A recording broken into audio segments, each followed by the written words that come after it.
어느덧 이르니 넘은 나이가 되었다. 젊었을 때는 상상도 못했던 노후가 현실로 다가왔다. 나는 평생 가족을 위해 살았다. 남편과 함께 맞벌이를 하며 두 아이를 키우고 어떻게든 좋은 교육을 시켜주려고 노력했다. 밥 한 끼 제대로 챙기지 못할 때도 많았고 내 옷 한 벌보다 아이들 학원비가 더 중요했다.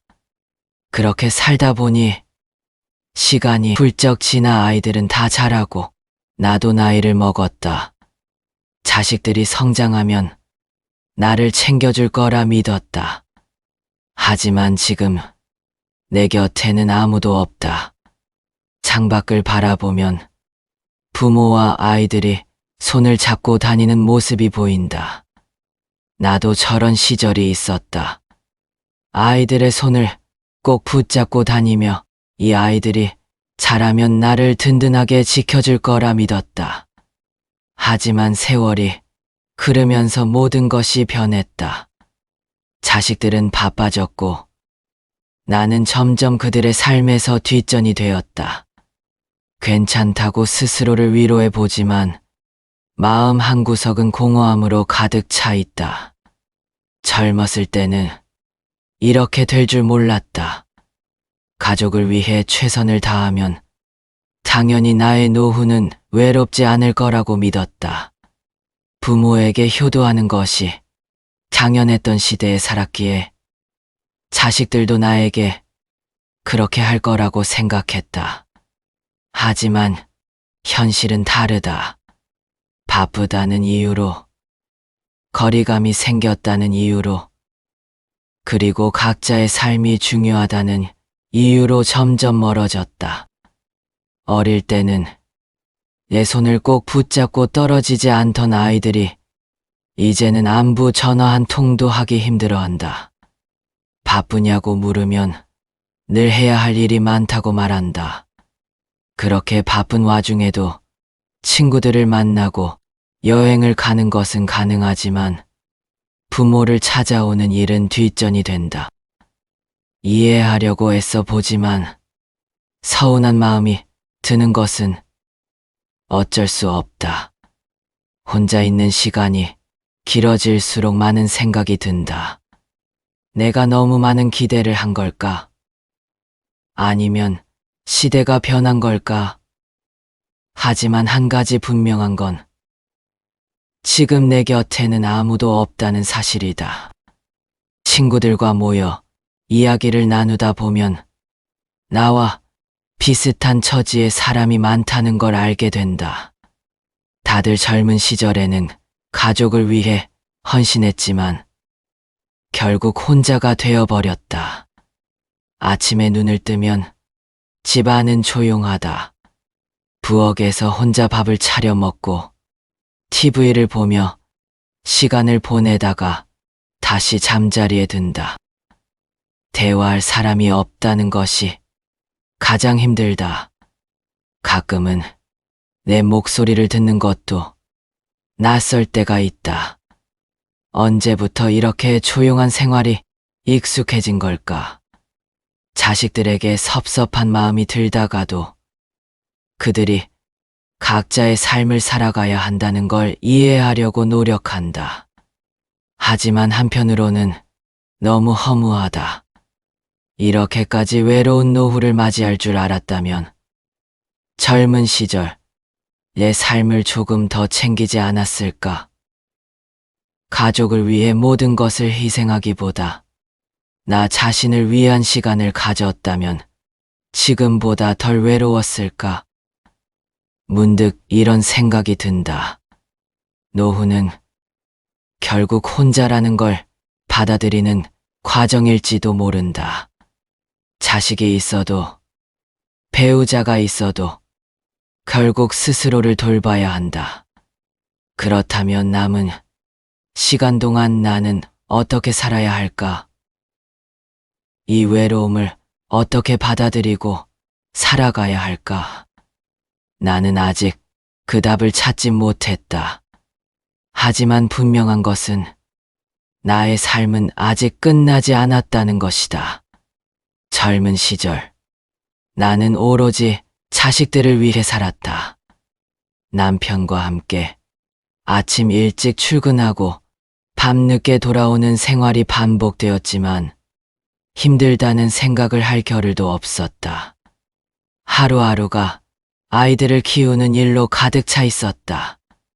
첫째가 태어났을 때 작은 손을 꼭 쥐고 있으면 세상 모든 것을 다 주고 싶었다.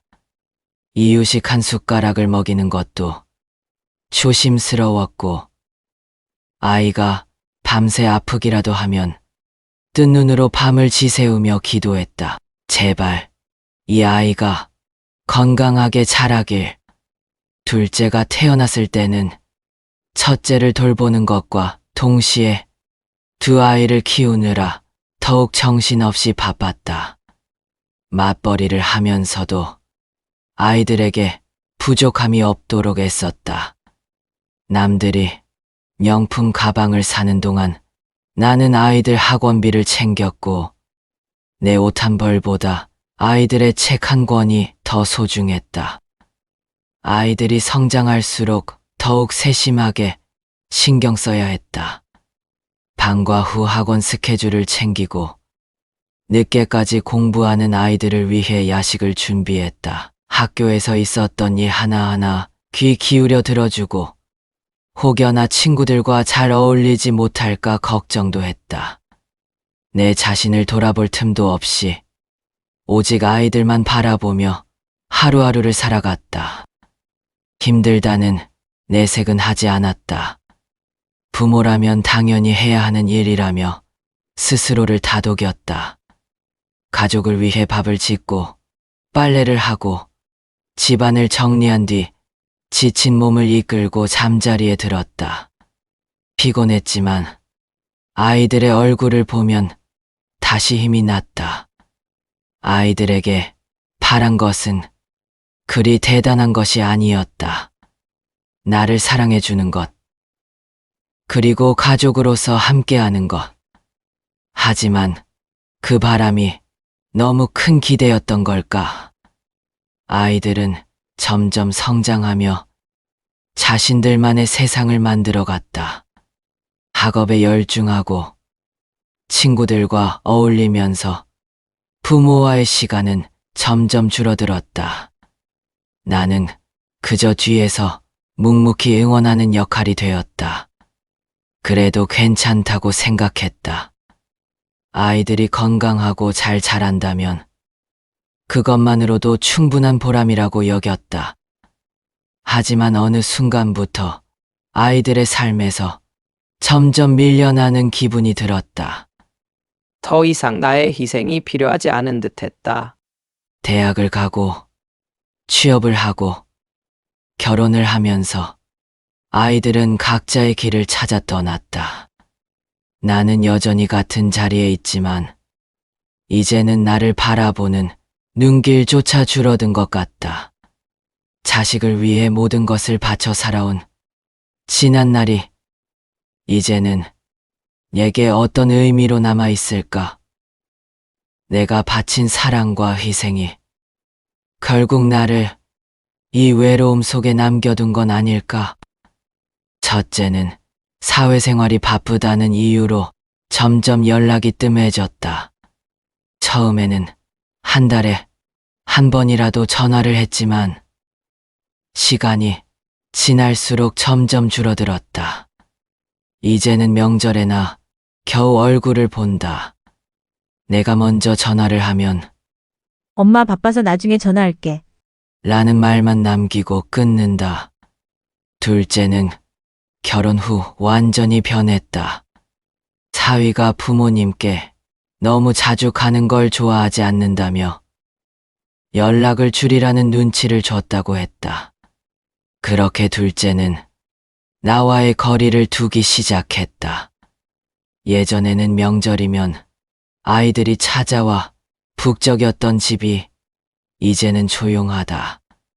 냉장고에는 혼자 먹다 남긴 음식들만 쌓여간다. 가끔은 손주들 얼굴이라도 볼까 싶어 전화를 걸어보지만 엄마, 애들이 학원 다니느라 바빠서 시간이 안 나. 라는 말만 듣는다.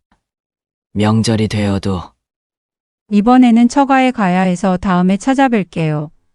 라는 말이 돌아온다. 이렇게 다음이 언제인지 기약 없는 기다림만 남았다. 가끔은 우연히 마주친 이웃들이 자식들 이야기를 할 때마다 가슴이 철렁 내려앉는다. 우리 아들은 이번에 해외여행 보내줬다네. 우리 딸은 주말마다 애들을 데리고 와서 집이 떠들썩해.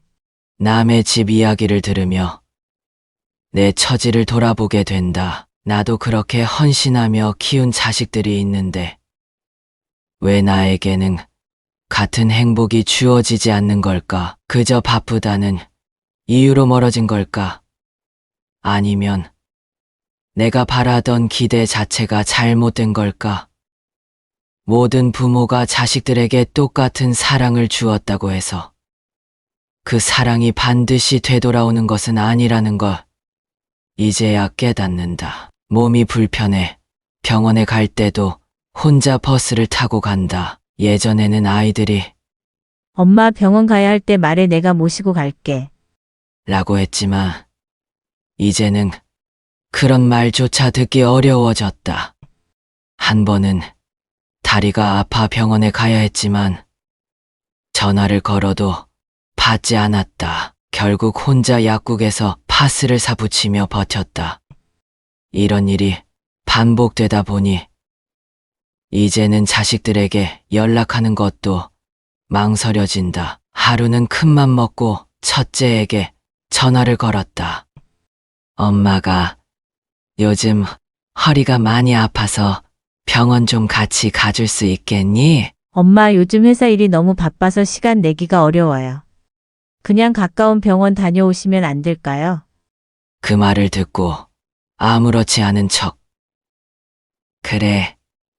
알았어, 그럼 내일 열심히 해. 라고 말했지만 전화를 끊고 나서 한참을 가만히 앉아 있었다. 둘째에게도 전화를 걸어볼까 하다가 그만뒀다. 이미 한 번 상처받았는데 또 같은 대답을 듣는 게 두려웠다. 그저 TV를 켜고 아무 의미 없이 화면을 바라보았다. 예전에는 온 가족이 모여 TV를 보며 웃던 기억이 떠올랐지만 지금은 나 혼자 텅 빈 방에서 TV 소리만 울려 퍼진다. 이제는 자식들이 아니라 동네에서 우연히 마주치는 이웃들과의 짧은 대화가 유일한 위로가 된다. 장을 보러 가면 비슷한 연배의 이웃들이 서로 손자 손녀 자랑을 하는 걸 듣게 된다.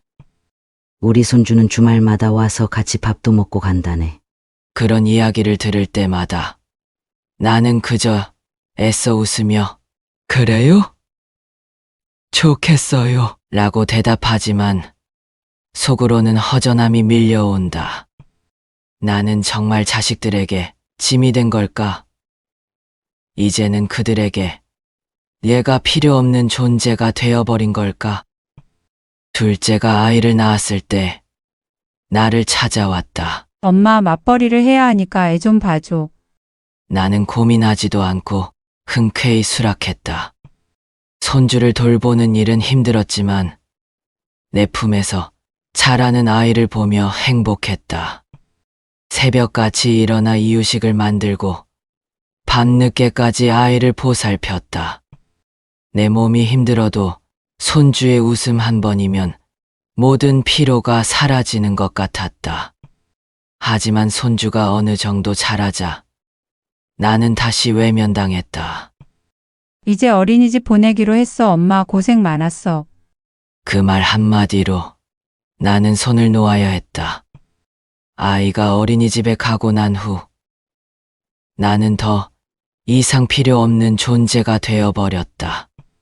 하루 종일 집에서 나를 찾던 아이가 이제는 나를 보면 할머니, 언제 집에 가? 라고 묻는다. 그렇게 나는 점점 아이의 기억 속에서도 멀어져 갔다. 이제는 연락도 뜸하다.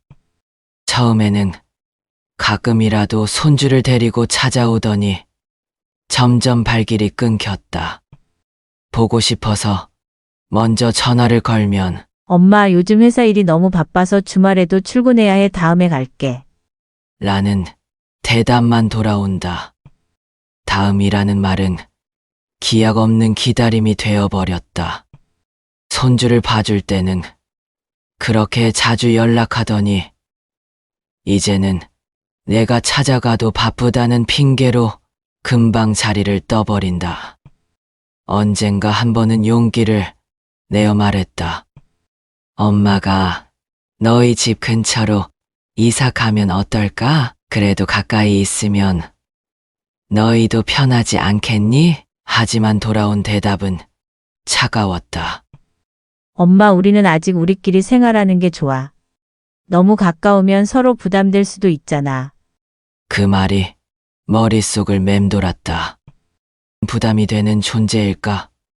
내가 바란 건 그저 가까운 곳에서 자식과 손주를 보며 남은 시간을 보내는 것이었는데 그것마저 욕심이었을까? 이웃들은 손주들이 주말마다 찾아온다며 즐겁게 이야기하지만 나는 그 대화에 낄 수가 없다. 그저 애써 미소를 지으며 참 좋겠어요 라고 말할 뿐이다. 나도 한때는 그런 미래를 꿈꿨었다. 손주들이 뛰어놀고 자식들이 찾아와 함께 식사를 하며 웃는 그런 모습 말이다. 하지만 이제 내 집은 조용하기만 하다.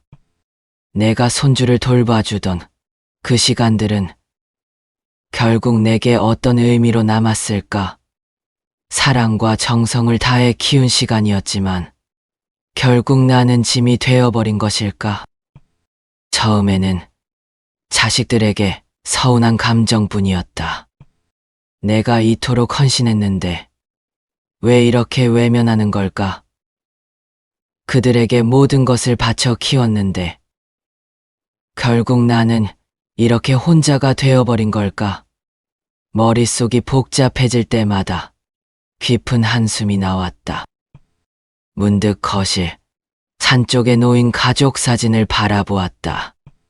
한때는 매일같이 웃음소리가 끊이지 않던 이 집이 이제는 나 혼자만의 공간이 되어버렸다. 나는 한동안 자식들의 연락을 기다리는 것이 일상이었다. 핸드폰이 울릴 때마다 혹시나 하는 마음으로 확인했지만 대부분 광고 문자나 은행 안내 메시지뿐이었다. 그럴 때마다 가슴이 덜컥 내려앉고 허탈함이 밀려왔다. 그러던 어느 날 문득 이런 생각이 들었다. 나는 왜 이토록 자식들의 연락을 기다리고 있을까? 내 인생은 오직 자식들에게만 의존해야 하는 걸까? 자식들에게 기대고 싶어 했던 내 모습이 떠오르면서 서서히 생각이 바뀌기 시작했다. 나는 자식들을 키우면서 부모로서의 역할에만 충실했다. 그러나 정작 나 자신을 위한 삶은 살아보지 못했다. 젊었을 때는 가정을 위해 헌신했고 자식들이 자라서 독립한 후에도 나는 여전히 그들을 중심으로 살아가고 있었다. 하지만 이제는 그들에게서 한 걸음 물러나 나를 위한 삶을 살아야 할 때가 아닐까 싶었다. 그렇게 마음을 다잡고 난 후 나는 작은 것부터 변화해 보기로 했다. 우선 아침에 일어나면 창문을 열고 신선한 공기를 들이마시는 습관을 들였다. 예전에는 자식들이나 손주들을 챙기느라 내 몸 상태를 제대로 신경 쓰지도 못했지만 이제는 나 자신을 돌보는 것이 가장 중요하다는 것을 깨달았다. 나는 가까운 복지관에서 운영하는 요가 교실에 등록했다. 처음에는 어색하고 낯설었지만 비슷한 연배의 사람들과 함께 몸을 움직이다 보니 마음이 한결 가벼워졌다. 요가를 하면서 몸도 개운해졌고 마음속에 쌓였던 외로움도 조금씩 풀어지는 기분이었다. 함께 운동하는 친구들과 자연스럽게 대화를 나누면서 점차 외로움에서 벗어날 수 있었다. 또한 나는 작은 텃밭을 가꾸기 시작했다. 손에 흙을 묻히며 상추와 방울토마토를 심고 매일같이 물을 주었다. 씨앗이 싹을 틔우고 점점 자라나는 모습을 보며 내 마음도 차분해졌다. 마치 나 자신의 삶을 다시 가꾸고 있는 듯한 느낌이 들었다. 혼자서도 이렇게 소소한 행복을 찾을 수 있다는 사실이 신기하고 감사했다. 무엇보다도 나는 자식들에게 집착하지 않기로 했다. 여전히 그들을 사랑하지만 그 사랑이 반드시 같은 방식으로 돌아오기를 기대하지 않기로 했다. 기대를 내려놓으니 마음이 한결 편해졌다. 전에는 자식들에게 연락이 오지 않으면 속상하고 서운했지만 이제는 내 일상을 즐기며 살아가는 것이 더 중요하다는 것을 깨달았다. 그렇다고 자식들에게 완전히 등을 돌린 것은 아니다. 다만 그들이 먼저 연락을 하지 않는다고 해서 상처받지 않기로 했다. 예전에는 내가 먼저 전화를 걸어 안부를 묻다가 무심한 대답을 들으면 서운했지만 이제는 그런 감정에 휩쓸리지 않기로 했다. 자식들도 각자의 삶이 있고 부모를 챙기는 것이 그들에게는 큰 부담일 수도 있다는 것을 이해하게 되었다. 나는 또한 새로운 취미를 찾기로 했다. 책을 읽고 영화를 보고 가끔은 가까운 곳으로 여행을 떠나기도 했다. 처음에는 혼자 여행을 간다는 것이 어색했지만 막상 가보니 나름의 즐거움이 있었다. 낯선 곳에서 새로운 사람들을 만나고 맛있는 음식을 먹으며 하루를 보내다 보면 나도 모르게 웃음이 나왔다. 시간이 지나면서 나는 더 이상 자식들에게만 의지하지 않게 되었다. 내 삶은 자식들만을 위한 것이 아니라 나 자신을 위한 것이기도 했다. 나는 그동안 가족을 위해 살아왔지만 이제는 나를 위한 삶을 살아가야 한다는 것을 깨달았다. 그렇게 변화하면서 신기한 일이 생겼다. 내가 자식들에게 집착하지 않게 되자 오히려 자식들이 나를 더 찾기 시작했다. 예전에는 내가 먼저 연락을 해야 겨우 답장이 오던 자식들이 이제는 먼저 안부를 물어오기도 했다. 어쩌면 내가 외로움을 극복하고 내 삶을 즐기기 시작한 것이 자식들에게도 긍정적인 영향을 준 것인지도 모르겠다. 나는 이 글을 듣는 분들에게도 전하고 싶다. 부모라는 이유로 자신의 삶을 포기하지 않기를. 자식이 전부가 아닌 스스로를 위한 삶을 준비해야 한다는 것을. 우리는 자식들을 위해 헌신했지만 그것이 우리의 전부가 될 필요는 없다. 우리도 우리의 인생을 소중히 여기고 남은 시간을 행복하게 보내야 한다. 지금 나는 혼자지만 더 이상 외롭지 않다. 나는 나를 위한 삶을 찾아가고 있고 그것이야말로 진정한 행복이라는 것을 깨닫게 되었다. 앞으로도 나는 내 삶을 소중히 여기며 하루하루를 의미 있게 살아가기로 했다. 나는 한동안 깊은 외로움 속에서 지냈다. 자식들이 전부였던 삶에서 벗어나려 해도 어떻게 해야 할지 몰랐다. 하지만 더 이상 이렇게 살아서는 안 되겠다는 생각이 들었다. 내 남은 삶을 후회 없이 살아야겠다고 결심했다. 우선 작은 변화부터 시작했다. 집안을 정리하고 오랫동안 쓰지 않던 물건들을 정리했다. 옷장 깊숙이 묵혀둔 옷들을 꺼내보니 젊은 시절 입었던 옷들도 있었다. 예전에 내가 떠올랐다. 나는 단순히 엄마나 할머니로서만 존재했던 것이 아니라 나만의 삶을 살아왔던 사람이었다. 그러던 중 동네 복지관에서 운영하는 요가 수업을 알게 되었다.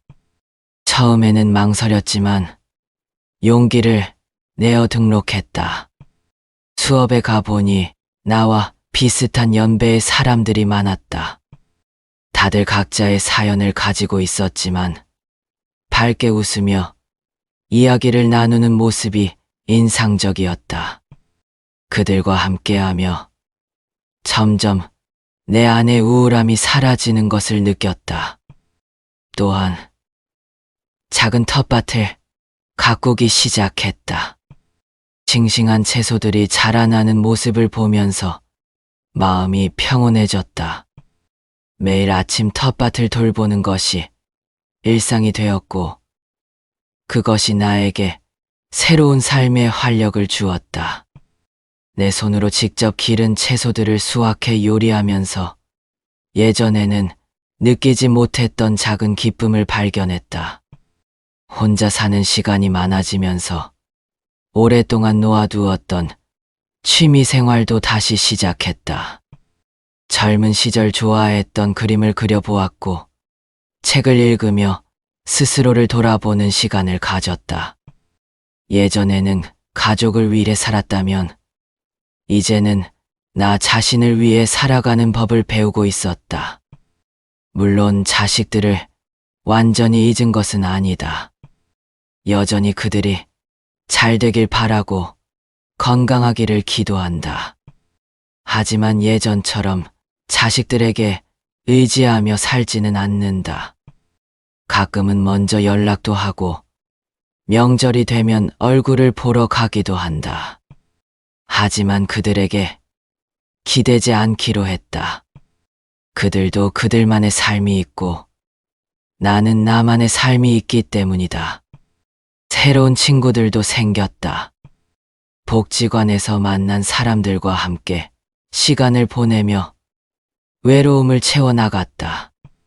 함께 여행을 가고 서로의 이야기를 들어주며 위로가 되었다. 그들과의 교류를 통해 가족이 전부가 아니라는 것을 깨달았다. 따뜻한 대화를 나눌 수 있는 사람들이 있다는 것만으로도 삶은 충분히 행복할 수 있었다. 이제 나는 더 이상 외롭지 않다.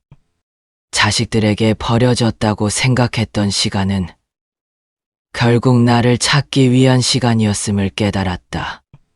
나는 이제 내 삶을 살기로 했다. 후회 없이 남은 날들을 온전히 나 자신을 위해 살아갈 것이다. 그리고 이 글을 듣는 모든 분들께 전하고 싶다. 자식이 전부가 아니다. 우리는 부모이기 전에 하나의 인격체로서 존재한다. 우리도 행복할 권리가 있다. 늦었다고 생각할 때가 가장 빠른 때다. 이제라도 스스로를 위한 삶을 살아보자. 나는 오랜 시간 자식들을 위해 살아왔다. 그들이 잘 되길 바라는 마음 하나로 모든 것을 바쳤다. 하지만 시간이 지나고 보니 결국 내 곁에 남은 것은 나 자신뿐이었다. 처음에는 인정하고 싶지 않았다. 자식들이 나를 외면했다는 생각에 서운하고 원망스러웠다. 하지만 곰곰이 생각해보니 아이들은 그저 자신의 삶을 살아가고 있을 뿐이었다. 부모로서 모든 걸 희생한다고 해서 자식들도 똑같이 희생할 의무가 있는 것은 아니었다. 그동안 나는 너무나도 당연하게 자식들이 나를 챙겨줄 것이라 믿었다. 내가 젊은 시절 부모님을 그렇게 모셨듯이 내 자식들도 나를 돌볼 것이라 생각했다. 하지만 시대가 바뀌었고 삶의 방식도 달라졌다. 나는 그 변화를 받아들이지 못한 채 여전히 과거에 머물러 있었던 건 아닐까. 이제는 그들을 원망하는 대신 나 자신을 돌아보기로 했다. 자식이 전부였던 삶에서 벗어나 오롯이 나를 위한 삶을 살아가야겠다고 다짐했다. 그래서 작은 변화부터 시작했다. 먼저 오래전부터 하고 싶었던 그림을 배우기로 했다. 동네 문화센터에서 유화 강좌를 신청하고 처음으로 붓을 잡았다. 서툴지만 색을 칠하고 그림을 완성해가는 과정이 즐거웠다. 마치 내 인생을 새롭게 색칠해 나가는 기분이었다. 또한 동네 도서관에서 독서 모임에도 가입 사람들과 함께 책을 읽고 이야기를 나누는 시간이 생각보다 즐거웠다. 처음엔 어색했지만 점점 마음을 열고 나누다 보니 친구도 생겼다.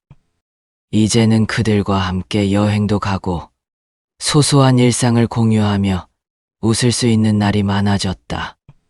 텃밭 가꾸기에도 도전했다. 작은 마당 한쪽에 상추와 고추를 심고 정성을 들여 키웠다. 매일 아침 물을 주고 조금씩 자라나는 모습을 보며 삶의 의미를 다시금 깨달았다. 자식들에게 의지하며 살았던 과거와 달리 이제는 내 손으로 무언가를 가꾸고 만들어가는 기쁨을 느낄 수 있었다. 혼자 있는 시간이 늘어나면서 나 자신과 대화하는 법도 배웠다.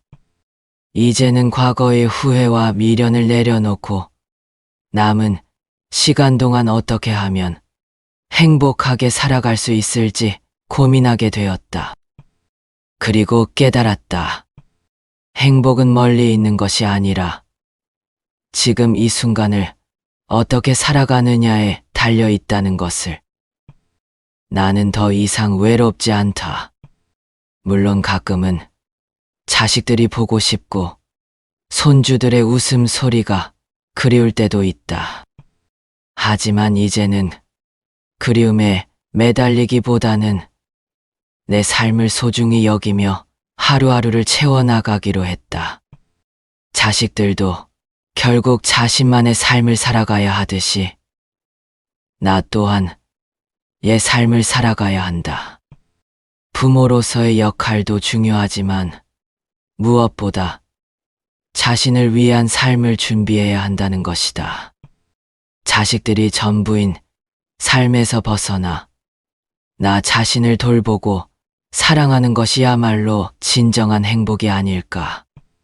나는 이제야 깨달았다. 내 인생의 주인공은 결국 나 자신이라는 것을.